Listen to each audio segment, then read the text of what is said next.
We're going to get started here with our first presentation. The Great Salt Lake is not top of mind for municipal water managers in the basin, presented by Dr. Courtney Flint with Utah State University. Hi, everybody. It's so fun to be here. It's always just a real highlight of the year for us all to gather and have this kind of exchange. It's just really great to be here. Let me switch gears to my slides here. All right. So, a little bit of a provocative title to get you all excited here. What I hope to do today is to share a little bit of context around this finding that we have that the Great Salt Lake is not necessarily the top of mind for our municipal water managers, but also shed a little bit more light on the notion that this might not be as misaligned with our Great Salt Lake goals as one might think. So let's dive in. I want to acknowledge my co-author, Bailey Holdaway. A lot of this work we have it due to her leadership on this project. She's a PhD student at Utah State University working with me. And I want to be also sure to acknowledge the funders for the work what we're doing. The Utah Water Research Laboratory at Utah State has funded a lot of this work, as has an NSF project called iGuide, which is really looking to advance geospatial technologies for issues related to sustainability and resilience, and particularly hydroclimatic extremes. So this is not an audience that I need to spend a lot of time talking about what the issues that kind of bring us to this focus. This is something we all are well and truly focused on. The decline in the Great Salt Lake has certainly has and will continue to likely have environmental, economic, health, and I would add social psychological impacts as we wrestle with some of our changes. The broader project that Bailey and I work on is a question of what's the role of local water management organizations in addressing basin-wide challenges, water challenges. David Freeman, way back 25 years ago, defined local water management organizations as those entities that work to regulate, capture, store, and or distribute water to members agriculturally, municipally, industrially, and increasingly environmentally. Ann Armstrong and Doug Jackson Smith a while back mentioned that these organizations make critical decisions about water access and distribution, including the daily operation and management of drinking water, stormwater, and agricultural irrigation water systems. And we certainly know that they're important in our longer-term, water management and water sustainability and water resilience looking into the future. In the past, these local water management organizations have been sort of identified as these separate, independent entities. Our municipalities, our irrigation companies, our public water systems, and our special service districts or water conservancy districts. Our work is increasingly finding that there are important intersections and overlaps and interactions amongst these different organizations as they work to do all these things that the literature has told us these organizations do. I'm going to focus in towards municipalities, but I want to also point to the fact that Bailey and I have been doing work in this broader arena for a few years now. Bailey's master's thesis looked at irrigation companies. She looked at the water dove way into the water rights data. We surveyed the irrigation companies. We interviewed a number of them. We are currently doing interviews with our special service districts in the Great Salt Lake Basin. And these products from this work can be found on our website. But for today, I want to focus on this question of the degree to which municipal water management is focused on the Great Salt Lake. And why this focus on municipalities? Well, we know from the literature, and Mencia, Garcia et al. Have said that they are but one of these decision-making centers yet they are key actors given their role in public service provision, and an explicit focus on their situation within complex and multi-level governance structures is warranted. But we don't really have to just look to the literature to tell us that municipalities are important. I direct something called the Utah Wellbeing Project, in which we partner with cities and towns around the state to survey residents on all sorts of aspects of their well-being. One of the things we do is ask them about a wide array of concerns that they might have for the future of their city or town. And on the basis of the 2024 survey across these 51 cities and towns in Utah, we heard from over 16,700 residents across the state. And lo and behold, of all these concerns statewide, water supply and water quality were number 1 and number 2, right up there with that horrific thing called traffic. And so we know that the people living in our cities and towns in the state have water at the top of their minds as they think about their future for themselves and for their communities. The Great Salt Lake, I'll come back to its position in this graphic as not nearly quite so high as water supply and water quality in general. So I'll come back to that. So we know that municipalities are a key level of experience and decision-making and action related to water has a big implication. So we sought out to understand the water rights situation for municipalities, and then we surveyed them. And we actually surveyed municipalities, municipal water managers statewide, but I'm only going to focus today on those respondents who are from within the Great Salt Lake Basin. We had about a 30% response rate, right? Not great, right? We would have loved to have heard from more, but in the world of declining response rates on surveys, we thought this was fabulous because you can commonly see some response rates in the single digits or 10%. So it's not great. We wish we had more, but we do have distribution of our participants in the survey from across the 3 major subbasins in the Great Salt Lake Basin: the Bear River, the Weber, and the Jordan, and heard from 41 out of about 138 cities and towns incorporated in the basin. So this survey and our wider research on municipal water management gives us insights on a couple of different things, and this is the order I'm going to go through some of our findings today. Water rights capacity. What are the priorities and risks from the vantage point of water managers? What is their consideration of the Great Salt Lake? How do they feel about their voice and representation in water governance? What are their interactions in the wider water management networks? Are they taking any innovative actions at that level? And what are the challenges they face that we might harness some energy towards? So this question of capacity, in other words, how are water rights distributed across our cities and towns? Do they have water allocated to them that makes them an influential player in this larger system? And the answer is yes, but it varies. So if we look across the Great Salt Lake municipalities and we kind of try to simplify it a little bit, thinking about how much water are we talking about here in terms of their water rights, their allocations. Now we know that sometimes the water rights data tells us what their flow rate is, and sometimes it doesn't. Sometimes we get a volume figure for that. So we've looked at one or the other. If we have flow information, we use that first, and then we'll use the volume information.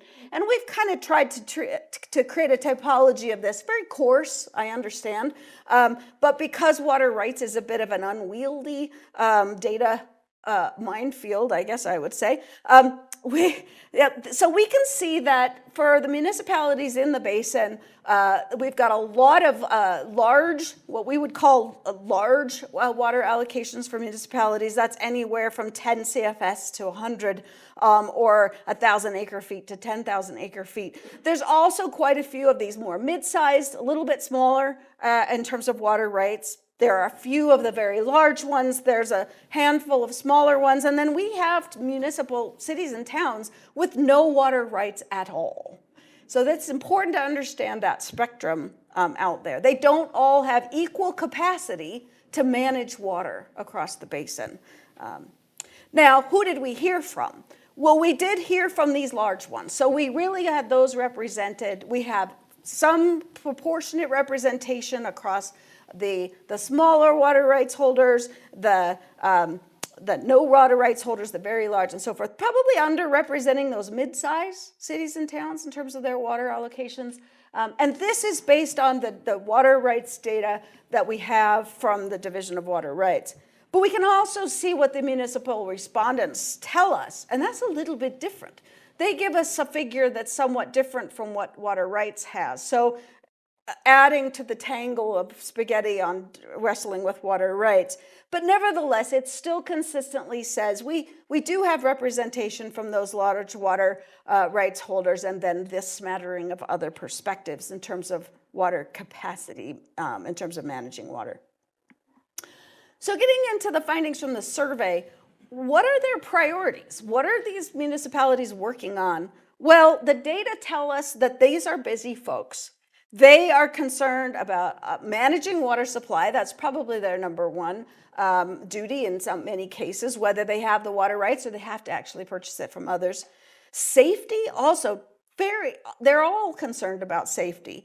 Water infrastructure, water delivery, systems improvements, water quality, water conservation. Over 90% of our municipal water management respondents told us these are really moderate or major priorities for them. But also education and outreach, collaborative water management, over 3/4 of them said these are also priorities for us. Water reuse, about a third of them are thinking about water reuse. This, I think, is down from when Neil Allen and I did the state water reuse report in 2020, when water reuse was really bubbling up as this great bit of excitement about water conservation. And then with our Great Salt Lake issues, that conversation just died way back down. Okay, so priorities. So the bottom line is these are busy folks. There's a lot to do at the municipal level in terms of managing water. And they face a number of risks. The biggest risk they face to managing water, as they told us, was funding. The fiscal resources to actually address those priorities. But also the pressures of growth and development, the state policies that they feel they wrestle with, but also the infrastructure, and drought, certainly. So these are some of the challenges that our municipal water managers are telling us that they are facing. And there's a slew of other things that, depending on who they are and where they are, they've got other issues that they're wrestling with as well. But there's a lot of priorities there, and there are a number of risks that are top of mind for many of these water managers. But where does the Great Salt Lake fit into all this? We asked, to what degree does your city or town consider the Great Salt Lake in regards to water management?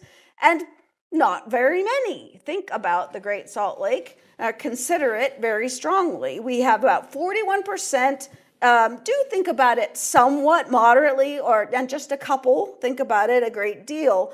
But the majority of our respondents really minimally or never consider the Great Salt Lake in their water management. If we dig into this a little bit more, we sort of threw out a couple scenarios. If this decline in the Great Salt Lake were to get worse, right, would that change your strategies? And 28% said it would have a moderate effect on those sort of future strategies. If the lake stayed at the same level, 15%, right? And then if we had an overall increase in the surface elevation of the lake, only 8% said that would have a moderate effect on their water management strategies. Again, it's just not top of mind. It's not to say that it isn't there, but it's just they have other priorities that they wrestle with on a day-to-day basis. Well, let's look back at this well-being survey from the residents of these communities. And we know the water, the kinds of priorities that these municipalities have are a priority for them too. So it's pretty good alignment on the concerns of the residents and those priorities of our water managers. Where's the Great Salt Lake? Now, this is from the statewide data. The 47% expressed a moderate or major concern about the Great Salt Lake. If we go to the Wasatch Front, essentially looking at Salt Lake County, Davis County, and Weber County communities, we jump up to 65%, right?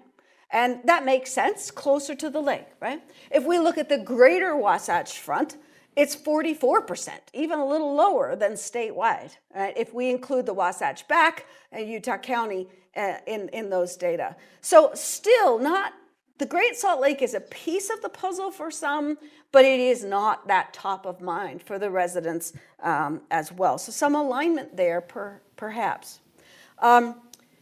So let's move on into the space of the so what of this situation with municipalities. Well, one of the things we wanted to know is are they players in the water management and governance in particular related to just to water in general? And we found that not very many of them feel that they have a seat at the table or a voice in representation by others. So we can look here how they responded to whether or not they have a voice in basin-wide water governance. Now, this would be their sub-basin, not necessarily the Great Salt Lake Basin, but only 37% said that they agreed or strongly agreed with this notion that they have a voice in that basin-wide water governance. If we look at statewide water governance, that number goes down to 24%. If we look at whether they feel represented by others, right, their interests are represented by those who maybe do have a voice or seat at the table, and we come up a little bit, we come up closer to 50% for those at the basin level and to 32% at the statewide level. So there is perhaps some room for making space in that water governance at the table, if you will, for just working out the governance of our water in Utah.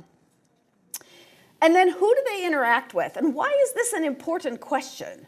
And we can look to the literature again here. Mencia Garcia et al. Said that, these municipalities really have a lot to do. We've seen those priorities. But that they're not always internally structured to manage these complex social ecological issues that span sectors and administrative boundaries. And the other thing is our municipalities, they're not just focused on water alone. They have a tremendous array of priorities when you get beyond water, that they have to think of water as just one piece of a complex puzzle. So it's important to note that municipal governments do not exist in isolation, and they rely on collaborations with other actors to help address a range of water management issues. So we ask them how often they interact with these other entities. This will be hard for you to see a little bit, but I'll break it down for you. Over 50% of the respondents indicated they have regular or frequent interactions with their residents, with state agencies, with water conservancy districts, and other cities and towns. So they do have very regular interactions with those at other scales in the water sort of arena.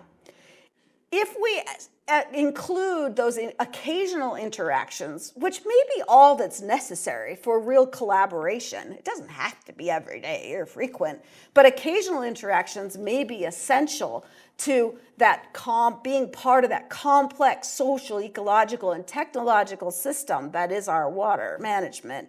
And when we add those occasional interactions in, we get so many more interactions. We add over 50% or even well more interactions with irrigation companies, local industries, real estate developers, special service districts, county governments, and even federal agencies. Almost 50% of them indicated at least occasional interactions with all of these, and many more indicated much sort of higher levels.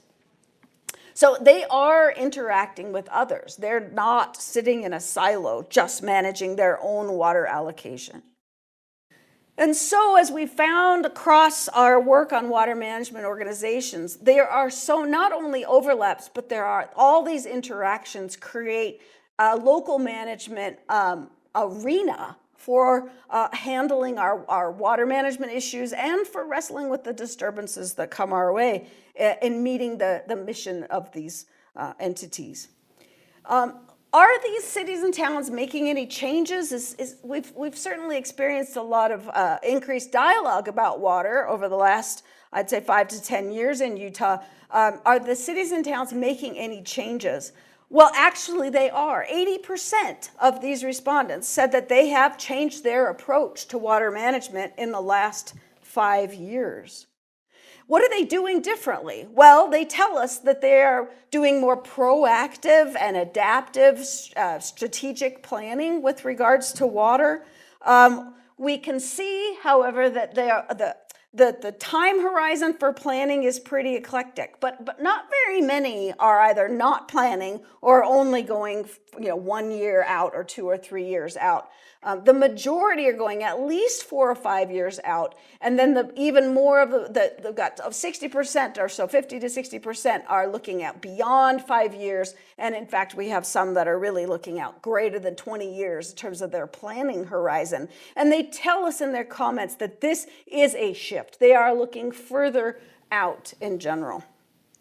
What else are they doing differently? Well, they are messaging about conservation more actively. They are working to enhance their secondary water systems to separate that from the culinary systems. They are metering as they are required to, but not many of them are fully metered, but they are working on it. They tell us that they are somewhere between 10 and 90% of their fulfilling their metering obligations. They are adding technologies for water accounting. They are working on water-wise landscaping. They're tiering their water rates. They are improving their water infrastructure to the degree that their funds will allow. But that's not to say they don't continue to have challenges. So if we look at the challenges that they face in terms of their water management efforts, we see that funding issue again. Financial resources are their number one challenge.